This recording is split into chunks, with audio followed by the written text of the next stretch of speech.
जोहार, जय मूल्यों में संकेत और आप देख रहे हैं एमएन टीवी। लोकसभा चुनाव में महाराष्ट्र में मिली बड़ी हार के बाद भाजपा ने राज्य में अपने पुराने पैतरे पर काम शुरू कर दिया है। वह पैतरा समाज में नफरत फैलाकर कथित हिंदू मुस्लिम माहौल बनाकर तनाव निर्माण करना, समाज में अशांति फैलाना और इससे कथित हिंदू मतों का ध्रुवीकरण करने का है। इसके लिए भाजपा ने अपने विधायक नितेश राणे को सामने किया है। इसके अलावा मीडिया रिपोर्ट्स के मुताबिक मुंबई के धारावी में एक 25 से 30 साल पुरानी मस्जिद का मामला उछाला गया है। यानी जब वर्तमान राज्य सरकार जनता के सभी जरूरी मुद्दों से घिरी हुई है, उन मुद्दों में आरक्षण, किसानों की समस्याएं, महंगाई, बेरोजगारी, रास्तों की खस्ता हालत जैसे अन्य कई मुद्दे शामिल हैं। इन मुद्दों को लेकर सरकार ने किसी प्रकार का कोई सकारात्मक काम किया हुआ है ऐसा नजर नहीं आता। यह बात सत्ता में बैठी भाजपा भी भली भांति जानती है। इसी का खामियाजा उन्हें लोकसभा चुनाव में भुगतना पड़ा था और अब विधानसभा चुनाव में भी काफी नुकसान उठाना पड़ सकता है, ऐसे कई सर्वेस पोल बता रहे हैं। राजनीतिक विश्लेषकों के मुताबिक इस बात को समझते हुए भाजपा अब राज्य में कानून व्यवस्था की स्थिति को खराब करके उसका लाभ उठाने की तैयारी में नजर आ रही है। महाराष्ट्र में राज्य सरकार से अनुमति न मिलने के कारण नफरती भाषण के मामलों में कानूनी कार्रवाई नहीं हो पा रही है। पिछले साल सकल हिंदू समाज ने महाराष्ट्र भर में आयोजित उनकी रैलियों में कथित तौर पर नफरत फैलाने वाले भाषण दिए थे। सुप्रीम कोर्ट में जब इसके खिलाफ याचिका पहुंची तो राज्य सरकार ने अपनी ओर से किसी भी चूक से इनकार किया। पिछले साल अप्रैल में राज्य सरकार ने सर्वोच्च न्यायालय में हलफनामा दायर कर आश्वासन दिया था कि वह इन मामलों में कार्रवाई कर रही है।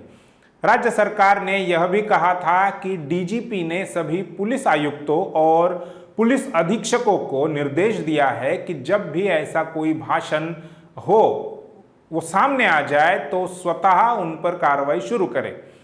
जनवरी से अप्रैल 2023 के बीच हेट स्पीच वाली रैलियों से संबंधित 25 एफआईआर दर्ज की गई थी। इसमें से 16 एफआईआर सकल हिंदू समाज की रैलियों को लेकर थी। एक वर्ष से अधिक समय बीतने के बाद भी इन 25 एफआईआर में से कम 19 मामलों में आरोप पत्र दाखिल नहीं किया गया है। इस 19 में से 16 सकल हिंदू समाज की रैलियों को लेकर एफआईआर दर्ज है। यह खुलासा अंग्रेजी अखबार द इंडियन एक्सप्रेस ने आरटीआई और अन्य माध्यमों से जुटाई जानकारी के आधार पर किया है। 19 में से 8 मामले विधायकों या सार्वजनिक हस्तियों से जुड़े हुए हैं। इन मामलों में आरोप पत्र इसलिए दाखिल नहीं हो पा रहा है क्योंकि राज्य सरकार की मंजूरी नहीं मिली है।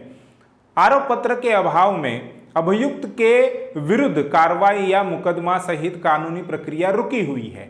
इन मामलों में लगाई गई धाराएं 153A और 295A के तहत आरोप पत्र दाखिल करने के लिए राज्य सरकार की मंजूरी अनिवार्य होती है।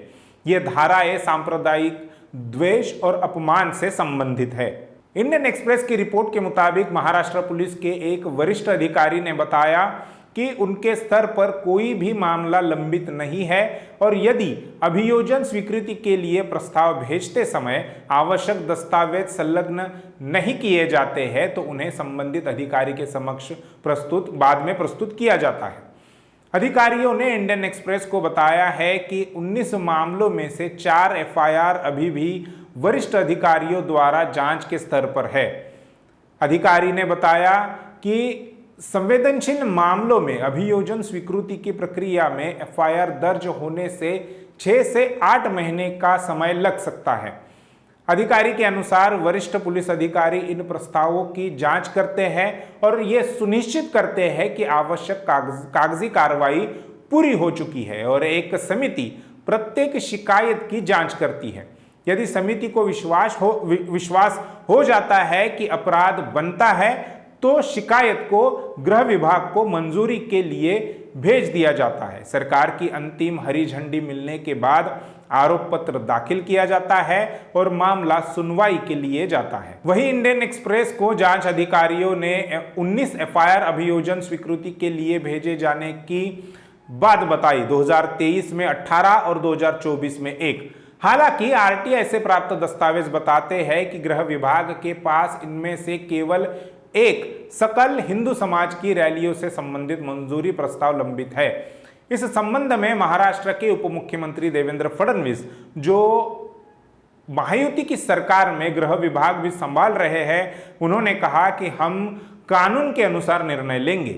लेकिन अब 1 साल से ज्यादा समय बीतने के बाद भी वे निर्णय क्यों नहीं ले रहे, यह एक सवाल ही है। इस सवाल का जवाब यह हो सकता है कि राज्य में होने वाले विधानसभा चुनाव में कथित हिंदू मुस्लिम माहौल बनाने के लिए उन्हीं लोगों की जरूरत है जिन पर पहले से ही एफआईआर दर्ज है।